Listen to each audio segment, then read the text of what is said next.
J'ai su que ça sentait le roussi à l'instant où Lucas m'a convoqué dans son bureau avec cet entrain de commercial sur le point de boucler une vente. Le genre d'enthousiasme de façade qui précède soit un séminaire de cohésion d'équipe forcée, soit une charrette de licenciement. Élise, a-t-il lancé, son sourire aussi large qu'un prospectus. On accueille un nouveau stagiaire. Il sort tout juste de l'ESSEC, un petit prodige de la finance, paraît-il. Je me suis dit que vous deux, vous formeriez un binôme de choc, non? Un loup et un agneau, oui.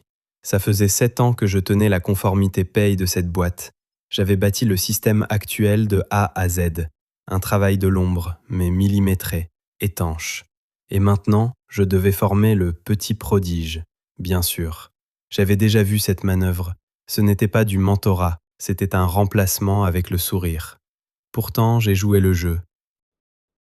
Avec plaisir, ai-je répondu, calquant mon faux enthousiasme sur le sien avec une pointe d'ironie qui, je l'espérais, lui avait échappé. Le stagiaire s'appelait Adrien, regard vif, costume un peu trop brillant, et cette confiance en soi insolente de ceux qui ont encore leur passe Navigo étudiant dans le portefeuille. Il a déboulé dans le bureau comme s'il allait donner une conférence, m'a broyé la main et a claironné « Hâte de plonger dans vos process ». Je n'en doutais pas. On a commencé en douceur. Je lui ai expliqué le circuit des fournisseurs, les audits automatisés. Il hochait la tête comme s'il comprenait, mais tapait sur son clavier comme un rongeur sous Red Bull. Toutes les 5 minutes, une question. Toutes les 10, une suggestion. Pourquoi on ne bascule pas sur une API prête à l'emploi? On ne pourrait pas automatiser le flux de validation avec une IA? Je souriais, patiente, serviable. Intérieurement, je bouillais. On n'automatise pas la nuance. L'intégrité ne se délègue pas à un algorithme. Lucas n'arrêtait pas de rôder près de nos bureaux, tel un drone de surveillance avec une lettre de licenciement dans la poche de son veston. « Tout va bien ?» demandait-il en faisant semblant de siroter un café de la machine qu'il ne buvait jamais. « Super », répondais-je sans lever les yeux. « Il apprend vite. » Ce que je ne disais pas, c'est qu'il observait encore plus vite. Car Adrien en savait déjà trop. Il posait des questions sur des systèmes que je ne lui avais pas encore montrés, cliquait sur des dossiers auxquels il n'aurait pas dû avoir accès. Un matin, je l'ai surpris en train de feuilleter des notes de service archivées sur les primes, comme s'il révisait pour une interro surprise. Je n'ai rien dit, j'ai juste tout consigné. Silencieuse, professionnelle, méticuleuse. Et puis il y a eu ce déjeuner. Lucas a insisté pour que je me joigne à lui, au DG régional, un certain Monsieur Chang, et à Adrien, pour souder l'équipe. Le restaurant était une de ces adresses d'affaires discrètes de Neuilly, avec jazz feutré, nappe blanche impeccable, et des prix qui supposaient que vous ne consultiez jamais votre compte en banque. Parquet lustré, baies vitrées, baguettes déjà disposées dans une corbeille en osier. Je me suis assise en face de Lucas, Adrien à ma droite, Monsieur Chang à côté de lui. Lucas a commandé vite, il connaissait la carte, trop empressé. Adrien opinait du chef comme un pantin. Puis Lucas s'est penché vers Monsieur Chang et a glissé quelque chose en mandarin, à voix basse et rapide. J'ai saisi chaque syllabe. Elle ne se doute de rien. On la remercie après le café. Dommage, elle fait du bon boulot. Mes baguettes se sont figées en l'air. Lucas a eu un petit rire satisfait. Monsieur Chang, lui, n'a pas ri. Il a simplement hoché la tête poliment. Adrien a esquissé un sourire confus, n'ayant visiblement pas saisi la blague. Et moi, j'ai cligné des yeux une seule fois, posé mes baguettes et pris ma tasse de thé au jasmin. Car ce que Lucas ignorait, ce qu'ils ignoraient tous, c'est que j'avais vécu 5 ans à Pékin, que j'étais diplômé de l'université, que je lisais, écrivais et parlais le mandarin comme si c'était ma langue maternelle. J'avais audité des plans de retraite en chinois, bien plus complexes que tout ce que Lucas pouvait gérer en français. Mais surtout, je savais reconnaître quelqu'un qui creusait ma tombe en souriant. Je n'ai rien dit, pas à ce moment-là. J'ai juste siroté mon thé et classé ses paroles comme une pièce à conviction dans un dossier scellé. Car cet instant n'était pas la trahison, c'était la confirmation. La trahison avait commencé des mois plus tôt, quand Lucas avait sabré le budget de mon équipe sans explication, réattribué des comptes clés à des employés plus jeunes et soudainement commençait à mettre Adrien en copie de courriels sensibles avec des objets comme plan de transition. Il ne le formait pas pour m'aider, il le formait pour me remplacer. Mais Lucas avait commis une erreur. Il pensait que la langue était un mur. Il n'avait pas compris que pour moi, c'était une arme. Et désormais, je ne documentais plus pour me sauver, je documentais pour l'enterrer. Le lendemain de ce déjeuner, quelque chose a changé. Pas en eux, en moi. Lucas est passé devant mon bureau comme si de rien n'était, tapotant son gobelet en carton. « Élise, tu peux transférer à Adrien les historiques de conformité du premier trimestre ? Il a hâte de creuser le sujet. » « Creuser, hein ?» J'ai souri sans montrer les dents. « Bien sûr, je vais les nettoyer un peu avant. » Je ne voulais pas dire épurer. Je voulais dire poser le piège. J'ai ouvert un nouveau dossier sur mon disque privé et je l'ai nommé archive-transition. Dedans, des copies des historiques avec des annotations spécifiques en mandarin sur certaines lignes. Rien de trop suspect, juste assez pour passer pour des notes résiduelles d'un vieil audit. Le truc, c'est que si Lucas ou Adrien comprenaient vraiment ce qu'ils lisaient, ils sauraient que ces libellés n'appartenaient pas au premier trimestre. Ils venaient d'une enquête interne confidentielle menée en 2021. Un fichier test qu'Adrien n'avait aucune raison de toucher. 1 heure plus tard, je voyais le fichier ouvert sur le serveur partagé, puis dans le journal d'accès système. Adrien l'avait copié sur son bureau. Parfait. Pendant ce temps, Lucas m'a envoyé un message sur la messagerie interne, d'un ton faussement décontracté. « Juste pour te dire, j'embarque Adrien à la réunion de conformité de la semaine prochaine. Je pense qu'il est temps qu'il soit exposé à la supervision en temps réel. » L'exposition. C'est comme ça qu'ils appelaient ça maintenant. J'ai répondu « Excellente initiative, je lui préparerai le contexte en amont. » Traduction, je vais lui donner juste assez d'informations pour qu'il se fasse piéger. Cette semaine-là, j'ai commencé à mal étiqueter des dossiers de faible priorité. J'ai renommé d'anciennes présentations de formation avec des acronymes à consonance juridique. Dans certaines colonnes, j'ai changé l'entête « Contact fournisseur » en « Attestation CF ».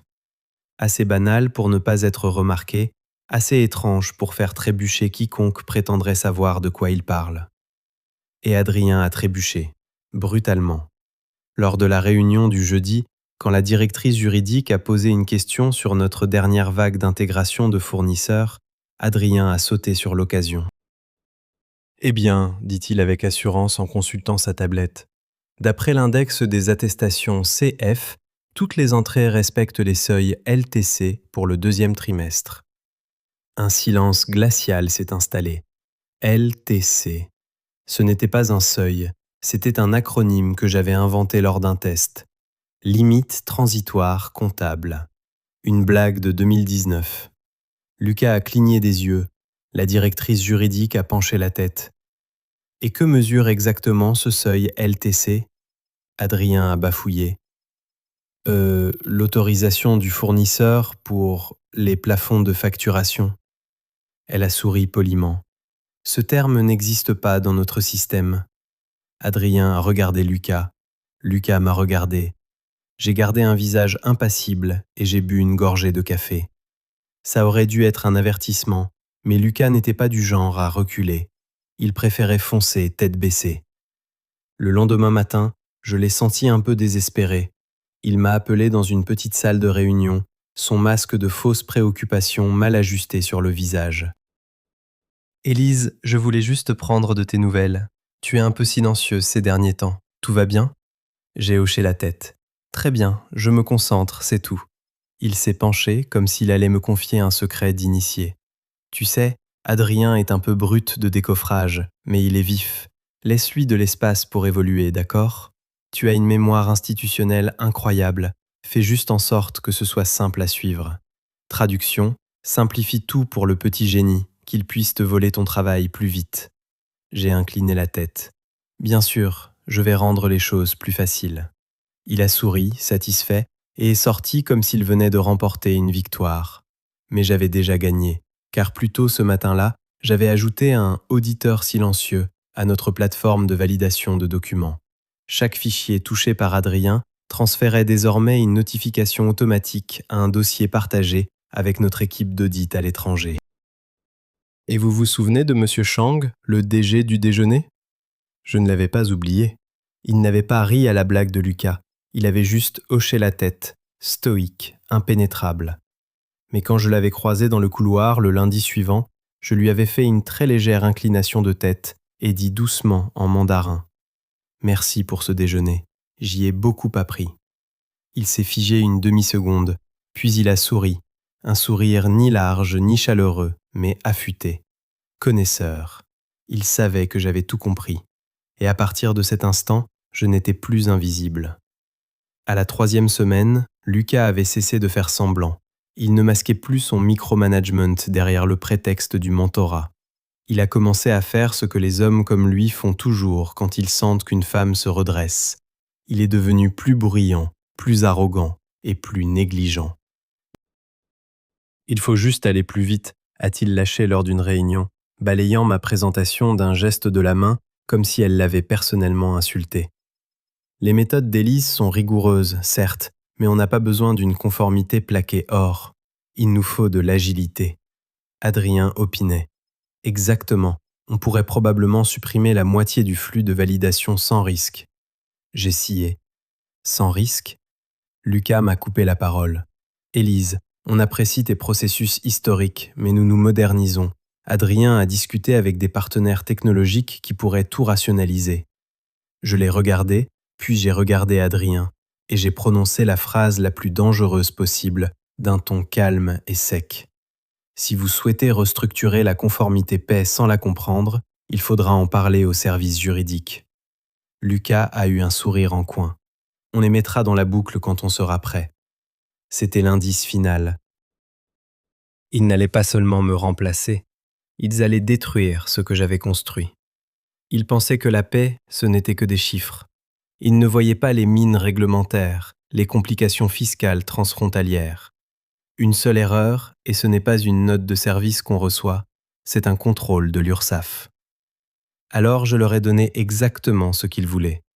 J'ai commencé à envoyer à Adrien des documents de formation intitulés « Parcours de validation simplifié V3 » ou « Exemption d'audit optimisée ». En surface, tout semblait légitime. À l'intérieur, c'était du poison. Chaque exemple, chaque fichier était basé sur des règles obsolètes, des failles que nous avions corrigées des années auparavant, et juste assez de données réelles pour paraître convaincant. Adrien a tout gobé. « Waouh, c'est tellement plus clair que ce que je lis dans la doc », m'a-t-il écrit un après-midi. « Pourquoi on n'a pas mis ça en place plus tôt ?» Parce qu'on ne voulait pas se faire attaquer en justice, Adrien, ai-je pensé. J'ai juste répondu « Certaines choses prennent du temps ». Lucas, lui, continuait de faire la promotion de son projet de refonte qu'il avait baptisé « Projet Phoenix ». Il a même ajouté une citation sur une diapositive. « Le nouveau système élimine les redondances tout en améliorant la clarté. Élise T, responsable conformité paix. » Ma citation. Sauf que je n'avais jamais dit ça. Il l'avait extraite d'un email que j'avais écrit 2 ans plus tôt sur un sujet complètement différent. J'ai fait une capture d'écran et l'ai ajoutée au dossier « Falsification ». Le clou du spectacle est arrivé un jeudi. Adrien a envoyé un fichier au service juridique sans me consulter. Un rapport de rapprochement pour un contrat fournisseur. Il a mis Lucas en copie. L'email disait « Suite aux récentes modifications d'Élise sur le flux fournisseur, ceci devrait maintenant être éligible à l'approbation automatique. » Seulement, je n'avais rien modifié. J'ai ouvert le fichier.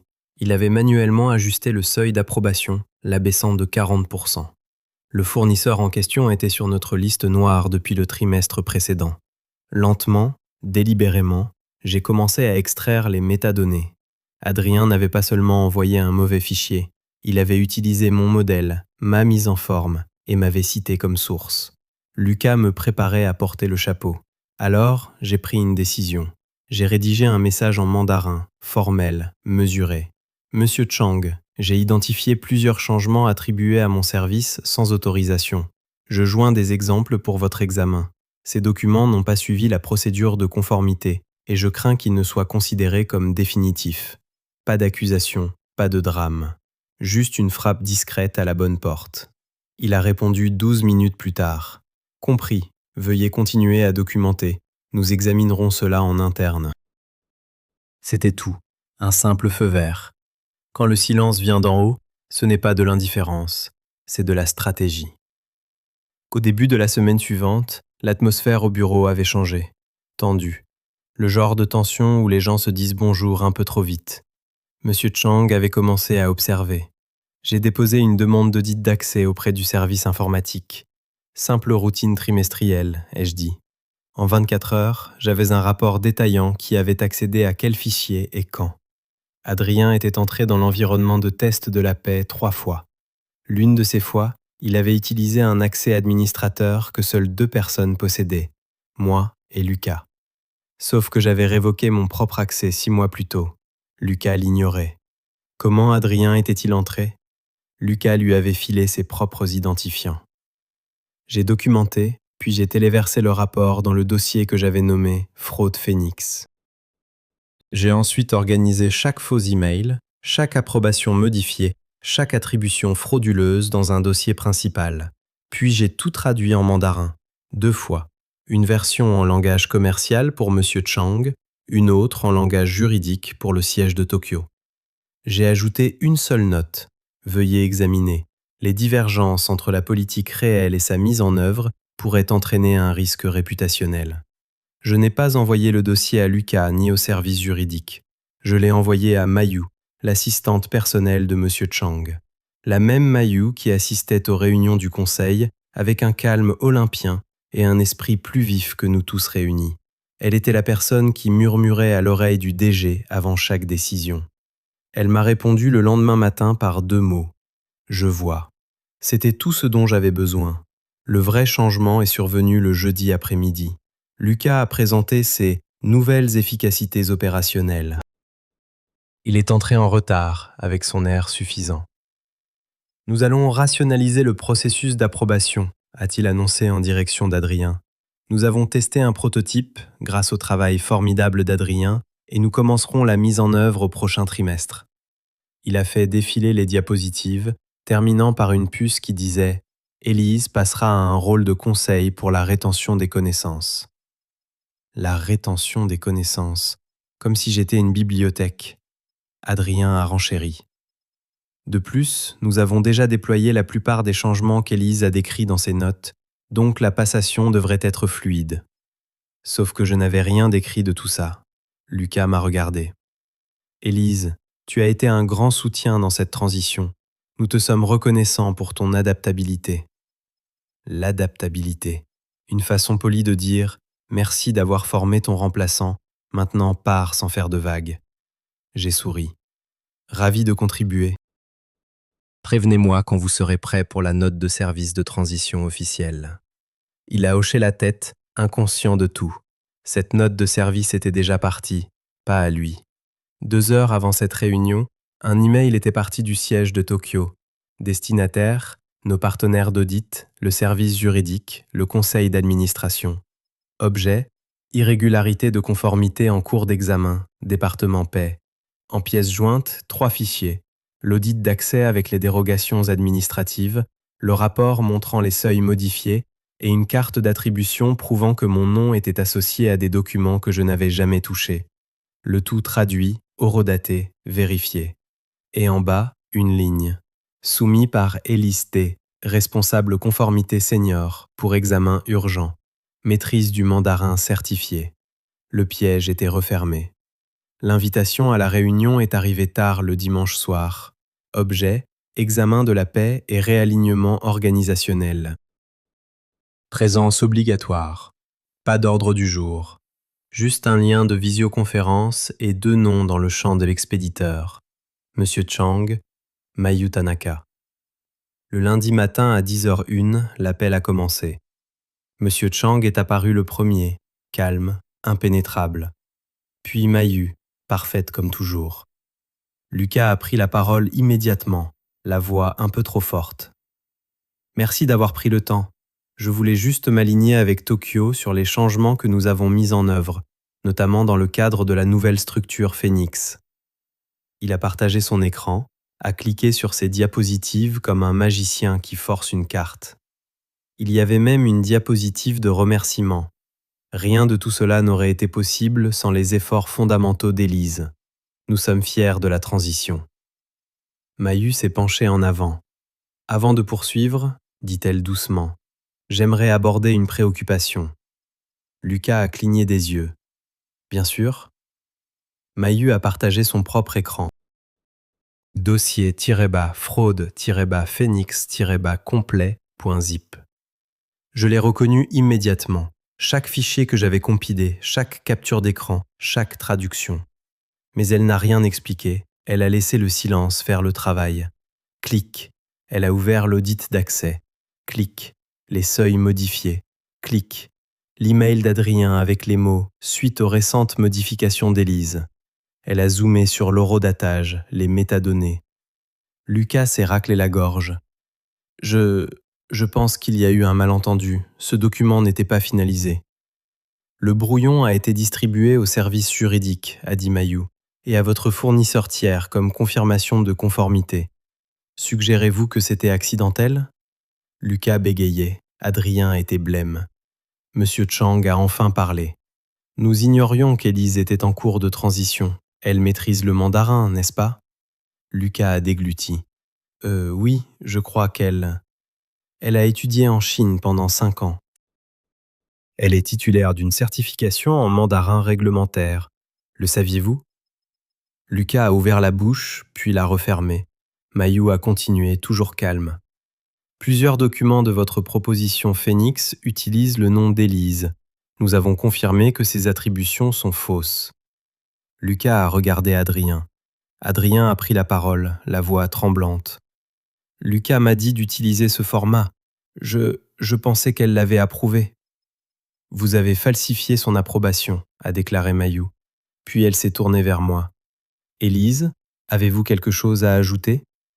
J'ai regardé droit dans la caméra. Une seule chose, j'ai affiché mon propre fichier. Diapositive 6 de la présentation Phoenix. La citation. Le nouveau système élimine les redondances tout en améliorant la clarté. Élise T. J'ai cliqué sur l'historique des modifications, montré mon email original. La vraie phrase était « Supprimer des étapes de conformité pour aller plus vite, c'est comme vérifier son parachute en diagonale pour gagner du temps. Ça peut marcher, jusqu'au jour où ça ne marche plus. » Silence. Lucas s'est dégonflé en temps réel. Monsieur Chang a coupé sa caméra un instant, puis est revenu. Avec effet immédiat, Lucas R est mis à pied à titre conservatoire. Un audit externe suivra. Le stage d'Adrien est terminé.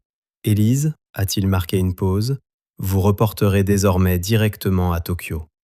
Titre, directrice de la conformité paix, groupe. Ma boîte de réception a sonné. Un nouveau contrat signé par Monsieur Chang lui-même.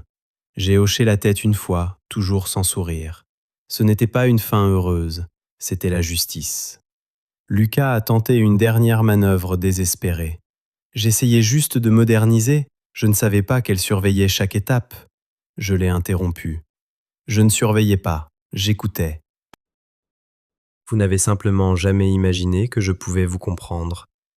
Puis, en mandarin, j'ai ajouté « Vous pensiez que je ne comprenais pas, je me suis souvenu de chaque mot. » Mayu a légèrement incliné la tête et Monsieur Chang a souri pour la première fois. « La séance est levée, a-t-il dit. Clic, l'appel s'est terminé. » Lucas était immobile. Adrien semblait vouloir disparaître dans son fauteuil. J'ai rassemblé mes affaires. Pas de grand discours, pas de triomphalisme.